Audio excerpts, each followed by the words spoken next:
नमस्कार। आज हम बहुत ही साधारण बीमारी के बारे में बात करने जा रहे हैं। नाम है टॉन्सिलाइटिस। उसकी डायग्नोसिस और उसका ट्रीटमेंट, सही डायग्नोसिस और सही ट्रीटमेंट बताने जा रहे हैं। लोग समझते हैं कि टॉन्सिल एक साधारण बीमारी है, बच्चों में, बड़ों में, एडोलेसेंट एज में होता है, लेकिन साधारण के साथ साथ ये खतरनाक बीमारी भी बन सकती है, इसलिए इसको जानेंगे।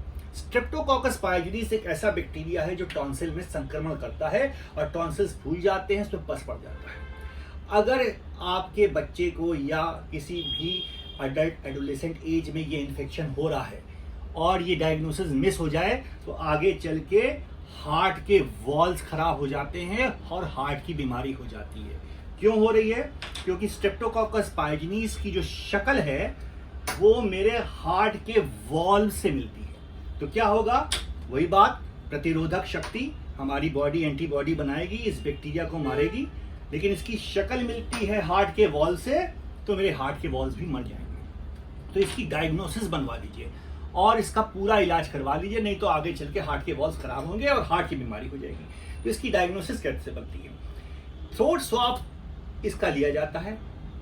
पेशेंट से कहते हैं मुंह खोलो, जबान बाहर करो, और ब्लाइंड प्रोसीजर नहीं फॉलो करेंगे। जैसे आप लोग समझते हैं कि बस जल्दी से हो जाए और जल्दी से हम भाग जाएं, और पैरामेडिकल स्टाफ से मेरी विनती है मरीज से ये ना करें हो गया जाइए।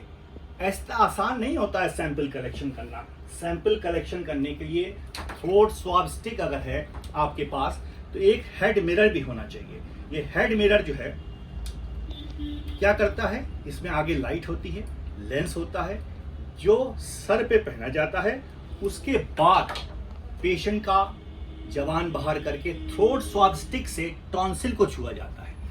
अक्सर टॉन्सिल छूता नहीं और इस स्वाब बाहर कर दिया जाता है और रिपोर्ट नॉर्मल आ जाती है, डायग्नोसिस मिस हो जाती है, आप खुश हो जाते हैं, रिपोर्ट नॉर्मल है, और आगे चल के हार्ट के वॉल्स, हार्ट की बीमारी हो जाती है, और फिर आप कहेंगे सडन पेशेंट मेरा खराब हो गया, चला गया। गलती कहाँ हुई कि आपने जल्दबाजी की। पैरामेडिकल स्टाफ से विनती है जल्दबाजी नहीं करें, ब्लाइंड प्रोसीजर ना करें, कायदे से थ्रोट स्वाब स्टिक से थ्रोट स्वाब का सैंपल लें, हेड मिरर, हेड लेंस पहन के टॉन्सिल को टच करवाएं, और अगर फेरिंग्स इन्वॉल्व है तो उसको भी टच करवाएं स्वाब से, और कल्चर करेंगे ब्लड अगर प्लेट पे। और यहाँ ह्यूमन ब्लड फिर से नहीं अच्छा काम करता, क्योंकि हमारे ब्लड में होती है प्रतिरोधक एंटीबॉडीज, ये बैक्टीरिया ग्रो नहीं करेगा। तो कौन सा ब्लड यूज करना पड़ेगा?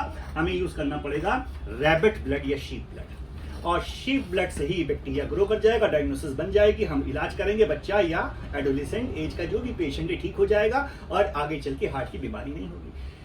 अगर ये कल्चर महंगा है, नहीं करा पा रहे हैं, इतनी टेक्निक नहीं है आपके पास या आपकी सुविधा नहीं है आप लोगों के पास, तो ब्लड कल्चर करा लेंगे। ब्लड कल्चर में भी अगर इन्फेक्शन नहीं आ रहा है तो ब्लड की सिंपल सा जांच कराएंगे, ब्लड लेंगे, नॉनऑक्स में लेंगे, ASO टेस्ट करेंगे, और उससे भी डायग्नोसिस बन सकती है। तो डायग्नोसिस बनवाना सही जगह, जहां डॉक्टर मौजूद हो, जहां आपको पता है इंस्ट्रूमेंट्स हैं, पैराफर्नेलिया है, तभी वहां जांच कराएंगे, तभी सही रिपोर्ट आएगी, तभी पॉजिटिव रिपोर्ट आएगी। अन्यथा रिपोर्ट निगेटिव आती रहेगी जो आप लोगों के साथ हो रहा है, क्योंकि आप ध्यान नहीं दे रहे हैं कि किसने सैंपल लिया, कैसे सैंपल लिया, वहां डॉक्टर है कि नहीं, वहां इंस्ट्रूमेंट है कि नहीं, वहां टेक्नोलॉजी है कि नहीं, और अपना सैंपल दे के भाग गए। और फिर वही कहावत है कि जान बची लाखों पाए, लौट के बुद्धू घर को आए। यानी कि आप भागे सैंपल देके, लेकिन बुद्धू बनकर फिर आप डॉक्टर के पास, बड़े अस्पताल के पास आएंगे, क्योंकि हार्ट के वॉल्स खराब हो चुके होंगे और ये डायग्नोसिस मिस हो जाएगी। तो रिपोर्ट पॉजिटिव आना अच्छी बात, नेगेटिव आना, नॉर्मल आना, मरीज है तो खराब बात। तो इस तरह से इस टॉन्सिलाइटिस का उपचार करेंगे और अपने बच्चों को अडल्ट एज में इस बैक्टीरिया से मुक्ति पाएंगे, क्योंकि इसका इलाज बिल्कुल खास एंटीबायोटिक है, नाम है उसका पेनिसिलिन, जो थोड़ा लंबे समय तक चलेगी और गला भी ठीक होगा, हार्ट के वॉल्स भी नहीं खराब होंगे और आपका पेशेंट सदा स्वस्थ रहेगा। जय हिंद, नमस्कार।